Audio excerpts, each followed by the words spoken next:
আমাকে অনেকেই বলে ওয়েস্ট বেঙ্গল এবং বাংলাদেশের ট্রু ক্রাইমের ঘটনা শোনাতে। আমি মানছি যে ওয়েস্ট বেঙ্গল আর বাংলাদেশের অনেক ইন্টারেস্টিং ট্রু ক্রাইম ঘটনা আছে, কিন্তু এই দুই জায়গাতেই স্পেশালি বলতে পারেন এটা বেশিরভাগ টাইমই ওয়েস্ট বেঙ্গলের ক্ষেত্রে হয়। এখানে যত কেস আছে তার বেশিরভাগগুলোই হেডলাইনে সীমাবদ্ধ। হেডলাইনের পর জাস্ট 4টে লাইন লিখে দিয়েই পুরো কেসটা এন্ড করে দেয়। আমি এই কেসগুলোর ব্যাপারে কী করে আপনাকে বলবো? বাংলাদেশের ক্ষেত্রে কেসগুলোর ডিটেল আছে, কিন্তু সেই ডিটেলগুলো খুব একটা বেশি না। এবার আমি ভেবেছি যে এই প্রত্যেকটা কেসের আরও ভিতরে ঢুকবো, আরও ডিটেল খুঁজে বার করব এবং এই লেভেলের কেসগুলো আমি আস্তে আস্তে কভার করা শুরু করব। তো আজকে আমি ওয়েস্ট বেঙ্গলের একটা ঘটনা নিয়ে এসেছি। এই ঘটনাতে আমি কোনো একটা কারণে প্রত্যেকটা নামের আমি একটু বিকৃত করেছি। তার পিছনে কিছু নির্দিষ্ট কারণ আছে।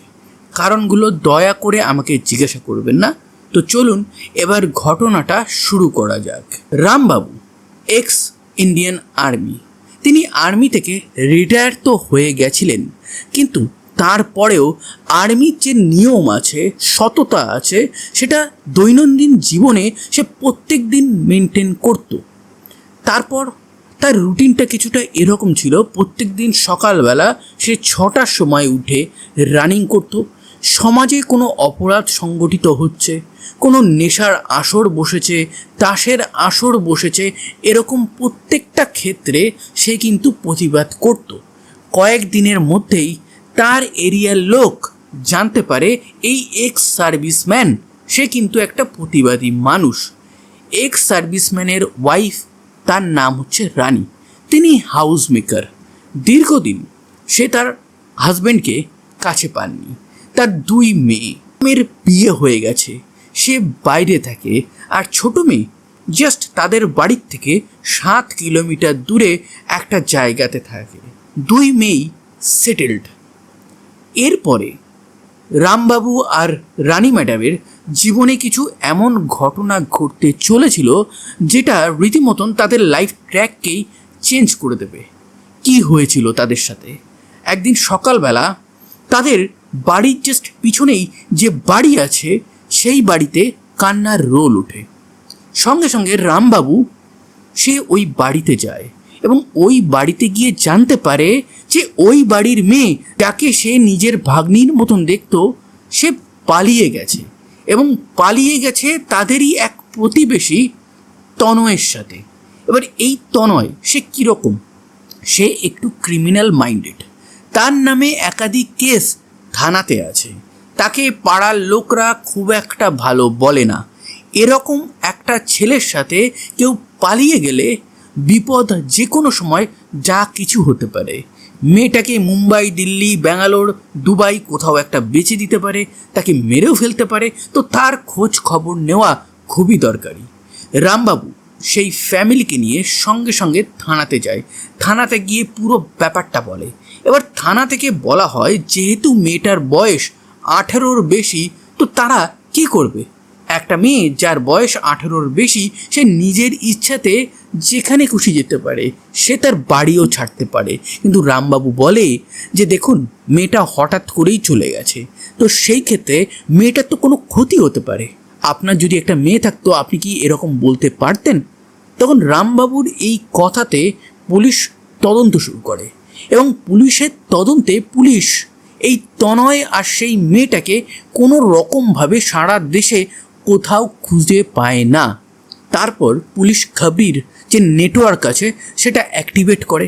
কল ডিটেল রেকর্ড, এই সমস্ত কিছু দেখতে গিয়ে তারা দেখে এই তনয় তার ফোনটাকে লাস্ট বারের জন্য অন করেছিল বাংলাদেশ বর্ডারে। তার মানে তনয় কি বাংলাদেশ পালিয়ে গেল? পুলিশ তককে তককে ছিল। বেশ কয়েক মাস কেটে যায়, সবাই এই ঘটনাটা ভুলতে থাকে, কিন্তু রামবাবু সে এই ঘটনাটা ভোলেনি। দেন হঠাৎই একদিন সে রাস্তায় তনয়কে দেখতে পায়। তনয় সে পিছু করে, দেন সেই পালিয়ে যাওয়া মেয়েটাকেও সে দেখতে পায়। সঙ্গে সঙ্গে রামবাবু তার ফ্যামিলিকে খবর দেয়। সেই মেয়েটির ফ্যামিলিকে নিয়ে সে তারা থানাতে যায় এবং থানাতে যাওয়ার পর পুলিশ সঙ্গে সঙ্গে ওখানে পৌঁছে যায়। তারা তনয়কে অ্যারেস্ট করে থানাতে আনে এবং 2018 সালে তনয়কে জেলে পাঠিয়ে দেওয়া হয়। এবার এই কেসটা কোর্টে ওঠে। কোর্টে ওঠার পর রায় তো বের হয়নি, কিন্তু তনয় তখনও জেলে ছিল। কিন্তু 2020 সেপ্টেম্বর মাস 16 তারিখ একটা ঘটনা ঘটবে এবং সেই ঘটনা মানে 2020 সেপ্টেম্বরের জাস্ট 6 মাস আগেই তনয় বেইল পেয়ে বেরিয়ে এসেছে। তারপর থেকেই রামবাবু এবং রানী ম্যাডাম তারা একটা লাইফ থ্রেটে ছিল। তাদেরকে এই তনয় হুমকি পর্যন্ত দিয়েছিল যে তোমাদেরকে মেরে দেব, দেখে নিও। ইভেন যে মেয়েটাকে নিয়ে পালিয়ে গেছিল সেই মেয়েটাকেও হুমকি দিয়েছিল যে ওই রাম তোকে আমার থেকে দূর করেছে, তো এবার দেখ আমি কি করব। 2020 সেপ্টেম্বর মাসটা 2019 থেকে অনেক আলাদা ছিল। সেই সময় করোনা চলছিল, মানুষ মানুষের সাথে কথা বলতো না, টাচ করতো না, একটা দূরত্ব মেনটেন করতো। 2020 16ই সেপ্টেম্বরের পর রামবাবু আর রানী ম্যাডামকে কেউ দেখতেই পায়নি। তারা কোথায় গেল এই ব্যাপারে যখন সবাই কথা বলা শুরু করে, তখন হঠাৎই ওই বাড়ি থেকে, যে বাড়িতে অ্যাকচুয়ালি রামবাবু থাকতো, পচা গন্ধ আসে। আশেপাশের প্রতিবেশীরা পুলিশকে খবর দেয়। পুলিশ আসে, এসে বডি উদ্ধার করে রামবাবু আর রানী ম্যাডামের। তাদেরকে ময়না তদন্তের জন্য পাঠিয়ে দেওয়া হয়। পুলিশ প্রাথমিকভাবে বডিটা দেখে ক্লিয়ারলি বলে যে 1-2 দিন আগেই এদের মৃত্যু হয়েছে। তাদেরকে ভালো করে দেখতে পায় যে তাদের গায়ে গুলির আঘাত হয়েছে। এনাদেরকে কেউ একটা গুলি করে মেরেছে, কিন্তু গুলির আওয়াজ আশেপাশের কোনো মানুষ কি শুনতে পায়নি। এই ব্যাপারে যখন জিজ্ঞাসাবাদ করা হয়, না আমরা তেমন কিছুই শুনতে পাইনি। এবার পুলিশ ওই যে ক্রাইম স্পটটা আছে সেটা তদন্ত করা শুরু করে। আমি প্রত্যেক ঘটনায় বলি না, ক্রাইম স্পটটা যদি ঠিকঠাক থাকে তাহলে বেশিরভাগ ক্রাইম ওই স্পট থেকেই সলভ হয়ে যাবে। তো এই ক্ষেত্রে পুলিশ 3-4টে সিগারেটের বাট পায়, গুলির শেল পায়। দুটো জিনিসকে এভিডেন্স হিসাবে তারা কালেক্ট করে।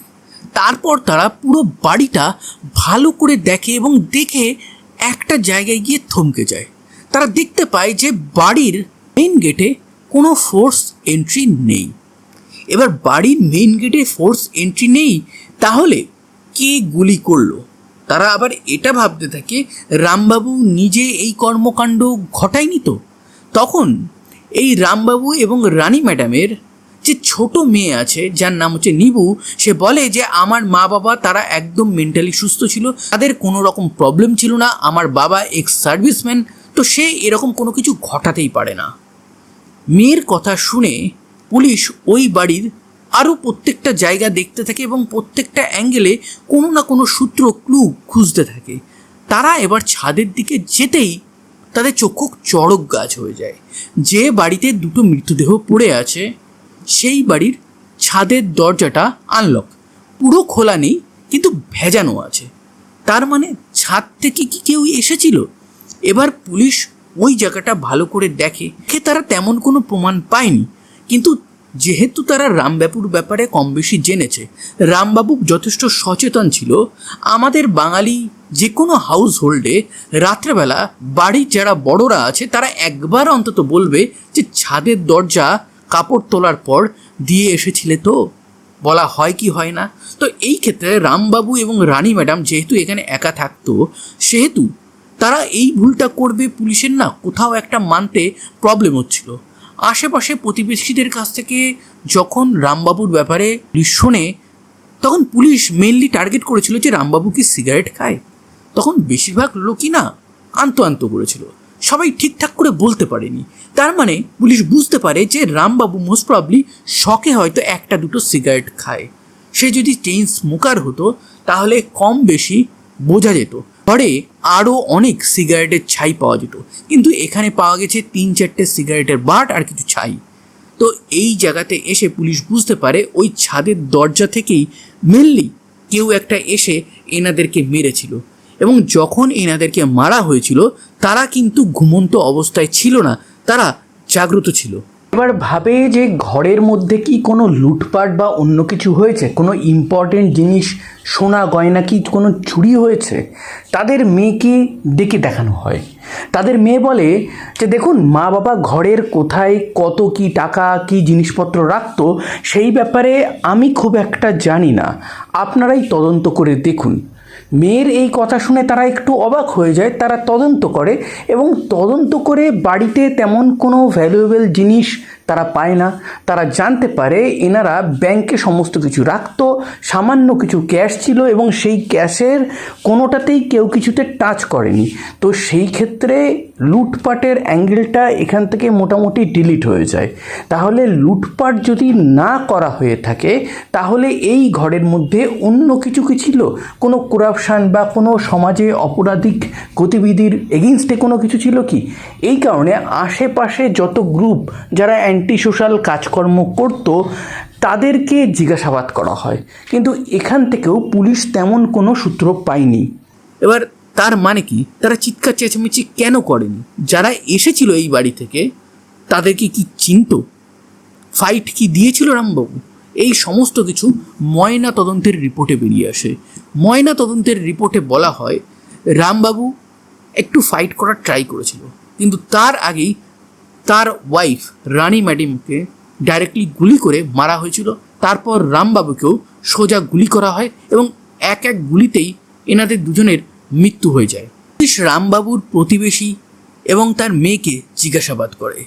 তার মেয়ে নিবু ডাইরেক্টলি বলে যে দেখুন, আমার বাবা তো এক্স সার্ভিসম্যান ছিল, তিনি সমাজের কোনো ভুল দেখলেই কোশ্চেন করতেন, প্রোটেস্ট করতেন। ঠিক সেই রকমই আজ থেকে নিয়ার অ্যাবাউট 2 বছর আগে আমাদের বাড়ির পাশেই তনয় বলে একটা ছেলে আছে, সে একটা মেয়েকে নিয়ে বাংলাদেশ পালিয়ে গেছিলো। দেন বাংলাদেশ থেকে রিটার্ন আসা মাত্রই আমার বাবা পুলিশকে খবর দেয়, পুলিশ আসে, তাকে অ্যারেস্ট করে এবং 6 মাস আগেই সে বেল পেয়েছে। ইভেন সে হুমকিও দিয়েছিল আমার মা বাবাকে এবং সেই মেয়েটাকেও। তো সেই ক্ষেত্রে তনয় কিন্তু এই কর্মকাণ্ড করতে পারে। পুলিশ এবার তনয়ের ব্যাপারে চারিদিকে জিজ্ঞাসাবাদ করে। তনয়ের এগেনস্টে অনেকগুলো কেসও আছে, সেটাও জানতে পারে। এবার তনয়কে থানাতে নিয়ে ভালো মতন টনিক দেওয়ার পর তনয় বলে যে স্যার বিশ্বাস করুন, আমি এই কর্মকাণ্ড করিনি, আমি হুমকি তো দিয়েছিলাম, কিন্তু এই সমস্ত কিছু করব এটা আমার কল্পনার বাইরে। তনয়ের কল ডিটেল রেকর্ড, লোকেশন সমস্ত কিছু চেক করার পর পুলিশের কোথাও না কোথাও মনে হয় যে এই তনয় এই কাজটা করেনি।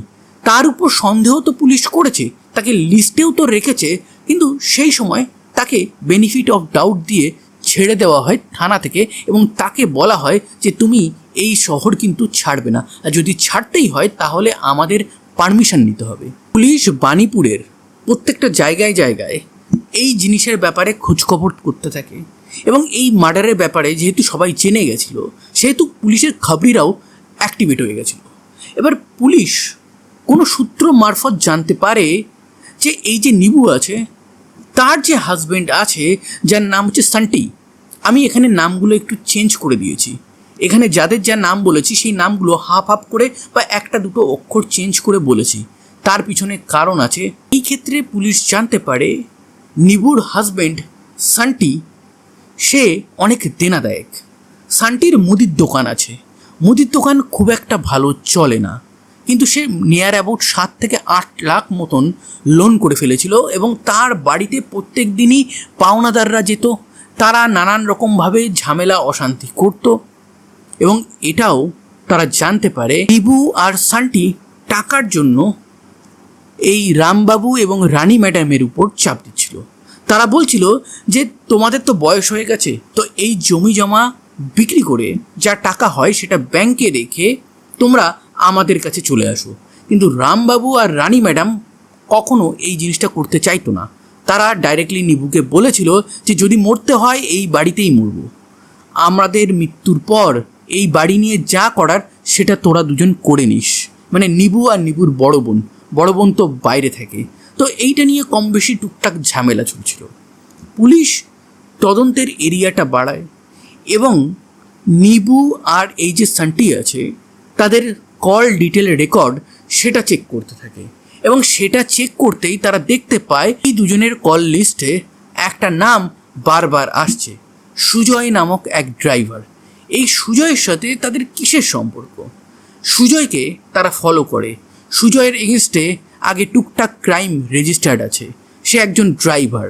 পুলিশ এবার এই সুজয়কে তোলে, তাকে জিজ্ঞাসাবাদ করে এবং তার বাড়ির থেকে একটা বন্দুক পাওয়া যায় এবং সেই বন্দুকের সিরিয়াল নাম্বার, সেখানে যে গুলি আছে সেটা সিরিয়াল নাম্বার রামবাবু আর রানী ম্যাডামের ঘরে পড়ে থাকা বুলেটের সেই সেলের সাথে ম্যাচ হয়ে যায়। এরপর পুলিশ একে টনিক দেয়, টনিক দিয়ে বলে যে পুরো ব্যাপারটা খুলে বলো। তখন সুজয় বলে যে আমাকে 50,000 টাকা দেবে বলেছিল, তো আমি আর সান্টি দুজনে মিলে গিয়ে রামবাবু আর রানী ম্যাডামকে হত্যা করি। পুরো ব্যাপারটা, পুরো প্ল্যানটাই নিবু আর এই সান্টির ছিল। সান্টি জানতো ওই যে ছাদের দরজা ছিল সেই দরজাটা তারা খুলে ওখান থেকে ঢুকতে পারবে। সেদিন সান্টি ওই বাড়িতে গেছিল এবং ছলে বলে কৌশলে ছাদের দরজাটা সবার অজান্তে সে খুলে দিয়েছিল। রাত্রেবেলা সামনের গেট থেকে ঢুকতে গেলে পাড়া প্রতিবেশী অন্যান্য কেউ জানতে পারে, তো তারা ছাদের রাস্তা থেকে ডাইরেক্টলি নেমে আসে এবং নেমে এসেই রামবাবু আর রানী ম্যাডামকে তারা যখন ডাকে তারা অবাক হয়ে যায় এবং অবাক হওয়ার আগেই তাদেরকে সুজয় গুলি করে এবং এক এক গুলিতেই তাদের মৃত্যু হয়। সুজয় আর সান্টি ওখানে দাঁড়িয়ে 3টে সিগারেট খেয়েছিল এবং সেই 3টে সিগারেট থেকে ডিএনএ এক্সট্রাক্ট করা হয় এবং সেইটা সুজয় আর সান্টির সাথে ম্যাচ করানোর জন্য ল্যাবে পাঠানো হয়। সেটা ফাইনালি ম্যাচ করে যায়, কিন্তু এই প্রমাণ তার সাথে সাথে স্বীকারোক্তি, তারপর পুলিশের হাতে লাগে আরও একটা প্রমাণ। পুলিশ সুজয়ের সমস্ত ফোন চেক করতে, প্রমাণ জোগাড় করতে তারা একটা রেকর্ডিং পায় এবং সেই রেকর্ডিংয়ে ক্লিয়ারলি সান্টি 50,000 টাকা সুপারি দিচ্ছে এই সুজয়কে এবং সেই জিনিসটা সুজয় রেকর্ড করে রেখেছিল। রেকর্ড সে কেন করে রেখেছিল? সে পুলিশকে বলে যে দেখুন, এই সান্টি আর নিবু তারা শ্বশুর শাশুড়ি কাম বাবা মাকে মারতে যাচ্ছে, এরপর যদি তারা টাকা না দেয়, যদি আমাকে ব্ল্যাকমেল করে, যদি সমস্ত দোষ আমার উপর চাপিয়ে দেয়, তো এই কারণে সেফটি আর সিকিউরিটির ব্যাপার ভেবেই আমি এই রেকর্ডিংটা করে রাখি। আপনারা হয়তো ভাবছেন যে এখানেই সব শেষ, কিন্তু না, এর আগে রামবাবু আর রানী ম্যাডামকে মারার এরা আরও অনেক প্ল্যান করেছিল এবং সেই প্ল্যানের মধ্যে সবথেকে বড় এবং ডেঞ্জারাস ইভিল প্ল্যান একটা ছিল। এই নিবু সে বলে যে আমার কাছে একটা প্ল্যান আছে। প্ল্যানটা কি? তার মা বাবার বাড়িতে যে জলের ট্যাঙ্কিটা আছে না, তার মধ্যে বিষ মিশিয়ে দেওয়া এবং সেটাতে তার বাবা মার কোনো কষ্ট হবে না, তারা অটোমেটিক্যালি ওটা খেয়ে মারা যাবে। কিন্তু এইখানে জামাই সান্টি বলে যদি দিনের বেলা তারা ওই জলটা খেয়ে অসুস্থ হয়ে পড়ে, দেন তারা তো বেঁচে যাবে, দেন তারপর তো তদন্ত হবে, তোমার বাবা যা মানুষ সে তো পুলিশের কাছে যাবেই এবং পুলিশ আজকাল পরশু কোনোভাবে যদি বার করে ফেলে যে এটা আমরা করেছি, আর করবেটাকে তুমি করতে পারবে। এবারে এই সমস্ত কিছুর অ্যাঙ্গেল দেখার পর তারা এই প্ল্যানটাও ক্যান্সেল করে। ফাইনালি তারা ওই গুলির প্ল্যানটা আনে, যেটাতে তারা ফাইনালি ধরা পড়ে। এই রেকর্ডিংটা পুলিশ পেয়ে গেছে। পুলিশ ডিএনএ টেস্টের রেজাল্ট সেই সময় তো পায়নি, বাট কয়েক বছর পর পেয়ে গেছিল, এটা একটা প্রমাণ। তারপর বুলেট সেলের ম্যাচিং হয়ে যাওয়া, 50,000 টাকার লেনদেন, বাড়ি বিক্রি করার জন্য চাপ, 7 লাখ টাকা ধার দেনা, এরকম অনেক প্রত্যক্ষ এবং পারিপার্শ্বিক প্রমাণ পুলিশের কাছে ছিল। এই কেসটা কোর্টে ওঠে, কোর্টে পরপর পুলিশ প্রমাণ রাখে এবং 5 বছর পর 2025-এর 14ই মার্চ এই কেসের রায় ঘোষণা হয় লোয়ার কোর্ট থেকে এবং লোয়ার কোর্ট সুজয়, সান্টি এবং সান্টির ওয়াইফ, মানে যারা মারা গেছে তাদের মেয়ে যার নাম হচ্ছে নিবু, তাদের 3জনকেই আজীবন কারাবাস দেয়। এই ক্ষেত্রে সরকারি পক্ষ মৃত্যুদণ্ড চেয়েছিল, কিন্তু তাদেরকে মৃত্যুদণ্ড দেওয়া হয়নি, তাদেরকে আজীবন কারাবাস দেওয়া হয়। ছিল আজকের একটা ওয়েস্ট বেঙ্গলের unfamous but very interesting true crime ঘটনা, যেখানে সিগারেটের বাট একটা কেস সলভ করে। তো এইরকমই unique real life true crime story in story ফরম্যাটে যদি আপনারা জানতে চান, তাহলে অবশ্যই আমার চ্যানেলটাকে সাবস্ক্রাইব করবেন। সাবধানে থাকবেন, সতর্ক থাকবেন এবং অনেক আনন্দে থাকবেন। আবার দেখা হবে নতুন কোনো এক ভেরি ইন্টারেস্টিং ট্রু ক্রাইম ঘটনার সাথে।